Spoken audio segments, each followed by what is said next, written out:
하나님의 말씀은 디모데전서 6장 말씀입니다.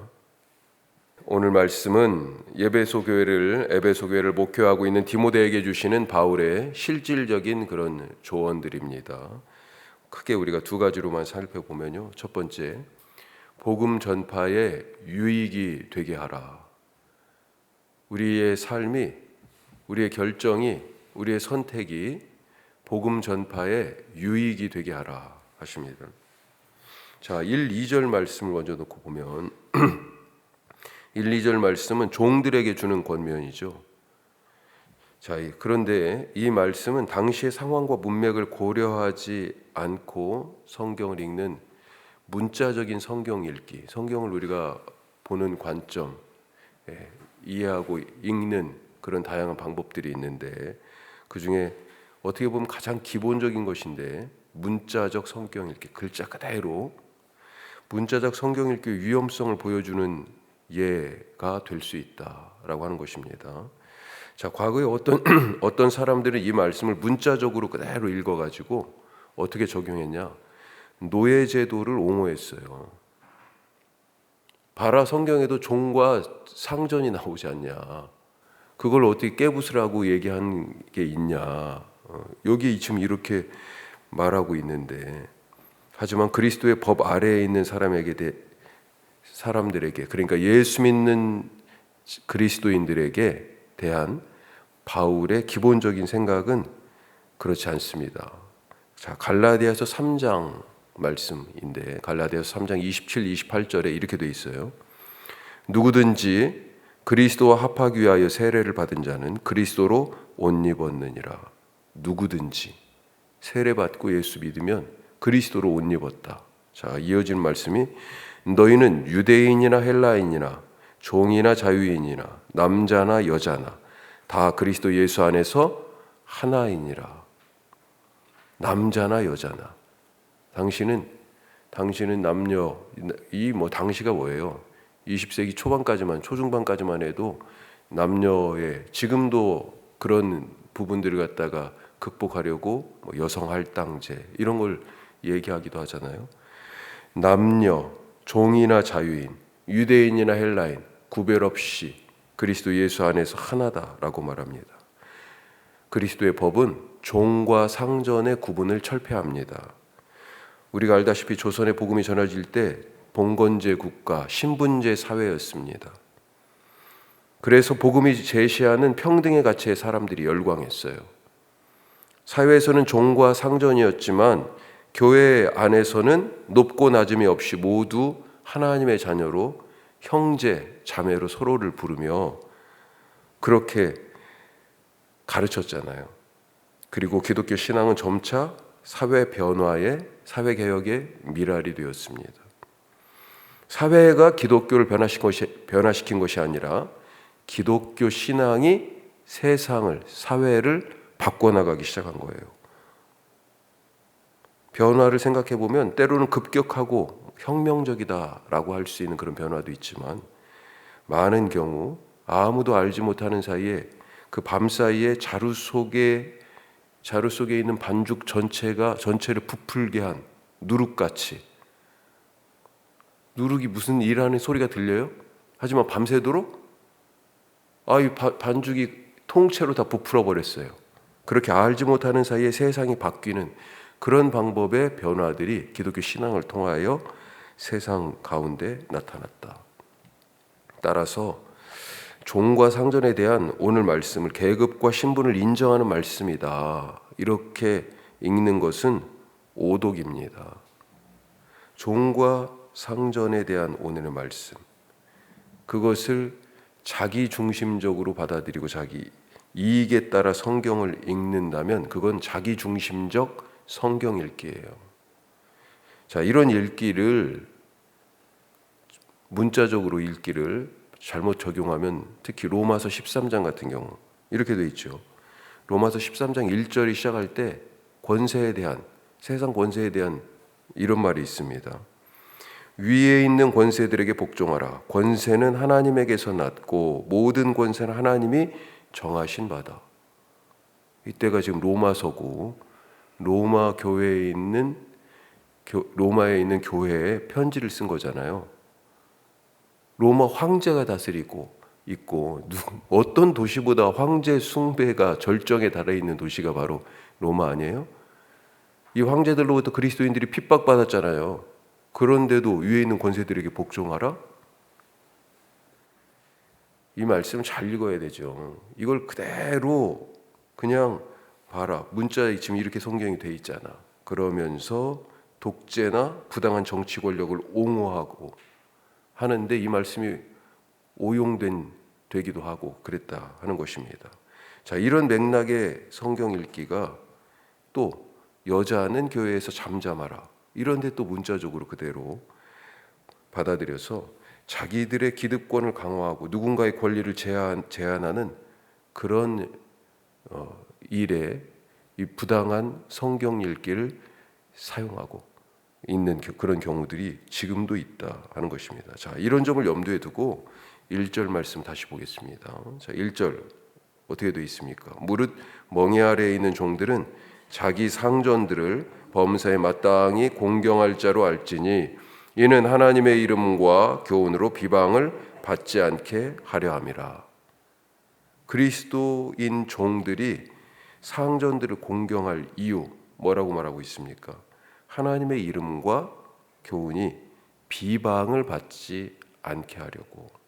다른 말로 복음 전파를 위해서 더 지혜로운 선택을 하자라고 하는 것입니다.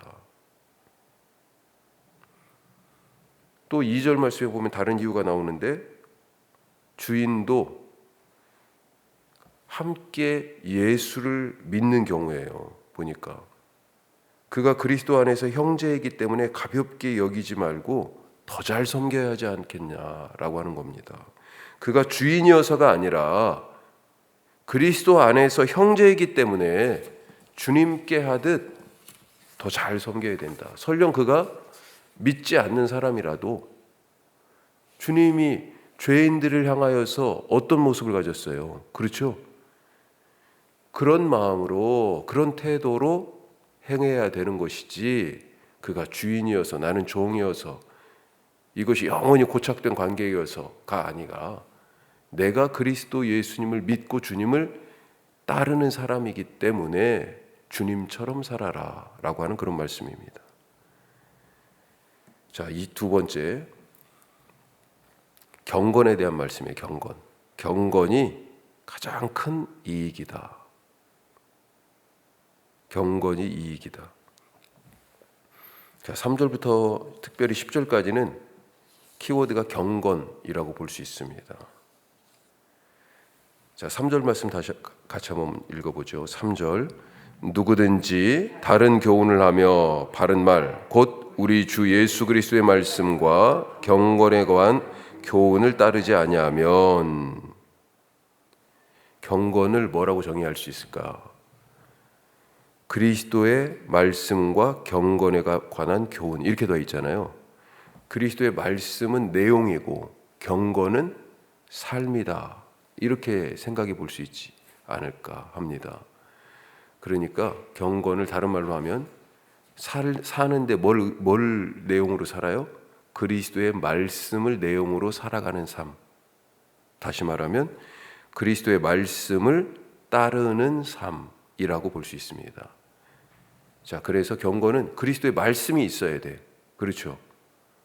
그 다음에 그것을 행하는 삶의 실천, 삶이 있어야 돼요. 그리스도의 말씀을 따르는 삶, 이 두 가지가 결합되어 있다. 이것을 경건이라고 얘기할 수 있다. 자, 하지만 다른 교훈, 그리스도의 말씀을 따르지 않고 다른 교훈을 따르는 사람이 에베소 교회 안에 있다는 거예요. 그들의 특징이 4절, 5절에 잘 나타나 있습니다.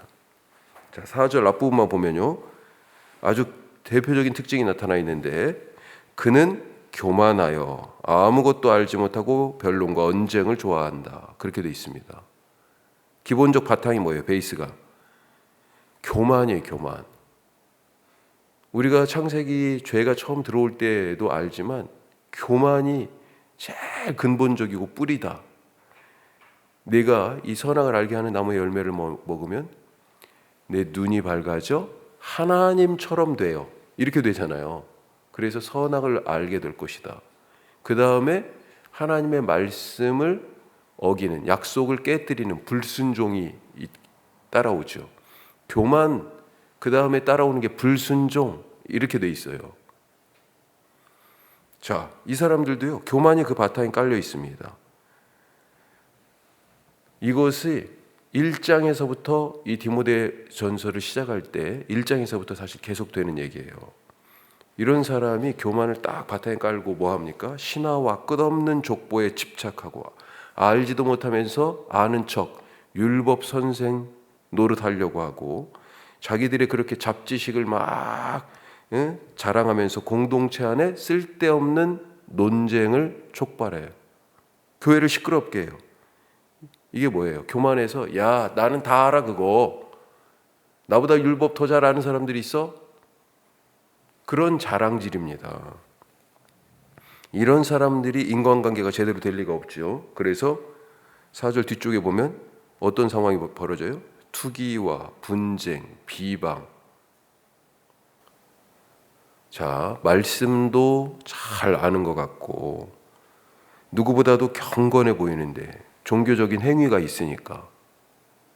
그런데 이런 사람들이 가서 사람들하고 계속 부딪히고 누구 막 시기하고 투기하고 그 다음에 뒤에서 막 비방하고 분쟁이 나고 시끄러워요. 시끄러워.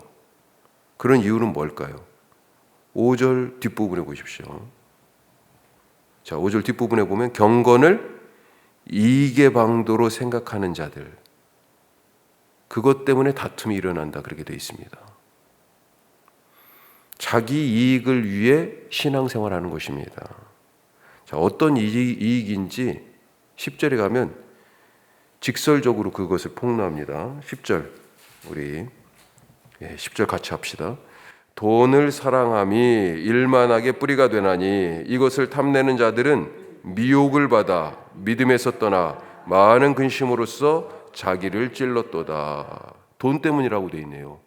아주 그냥 바울이 그냥 직설적으로 돈 때문이잖아.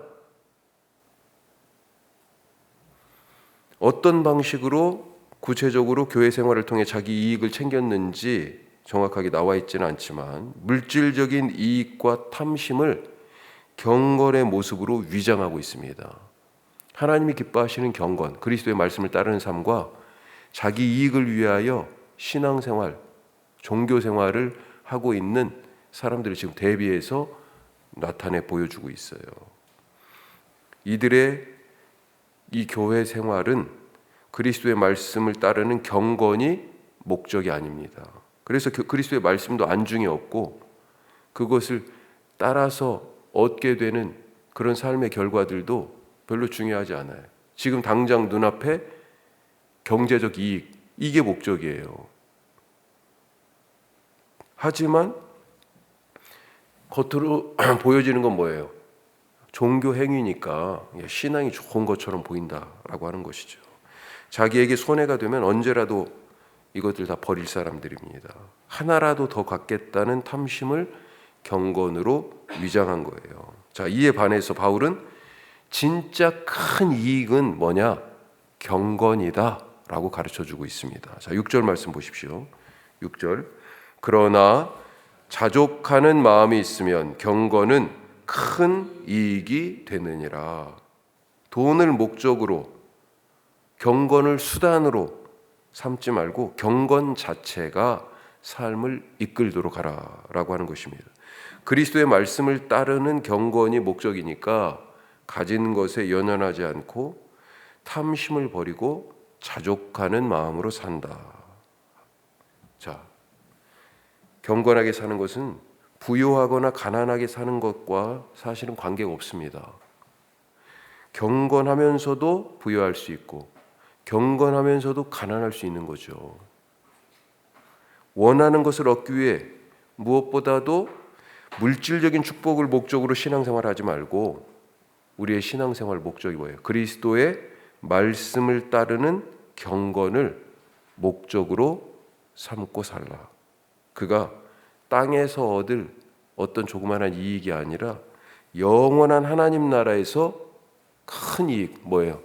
기업을, 영원한 하나님 나라를 그가 기업으로 받을 것이다. 이것이 바로 성경의 약속입니다. 오늘 이 말씀, 이 약속 의지하고 그리스도의 말씀을 따르는 경건한 그런 삶이 되시기를 축복합니다. 기도하겠습니다. 오늘 두 가지 말씀 나눴습니다. 복음 전파에 유익하게 하라. 나에게 이익이 되나, 그런 방식으로 자기중심적인 성경 읽기, 그게 문자적 성경 읽기가 될 수도 있고요. 때로는 뭐 여러 가지 방법의 성경 읽기가 있지만 그것을 나한테 이익이 되니까 이렇게 받아들이고 읽는 그런 게 아니고요. 나에게 설령 손해가 이 땅에서 되는 것처럼 보이더라도, 내가 그것 때문에 고난을 당한다 하더라도 그것이 주님의 말씀이기 때문에 선택하고 붙잡을 수 있는 복음 전파에 유익한 삶이 되게 하여 주시옵소서. 우리 기도하시기 바라고, 우리가 정말 바랄 것 뭐예요? 경건입니다. 그리스도의 말씀을 따르는 삶, 오늘도 그런 삶을 살게 하여 주시옵소서. 우리 기억하고 기도하시기 바라고, 우리 교회를 위해서 오늘 기도하는데 교회 비전과 2025년도 목회와 올해 이 연말 이제 한 달 조금 더 남았는데 잘 마무리하게 하시고, 혁신도시에 세우신 주님의 뜻 이루게 하시고, 혁신도시 안에 우리 교회까지 14개 교회가 있습니다. 하나님, 모든 교회들이 주님이 세우신 뜻을 잘 이루게 하시고 부흥하게 하시고, 재정적으로 특별히 어려움 없게 하시고 하나님이 세워주시옵소서. 우리 다 같이 기도하겠습니다.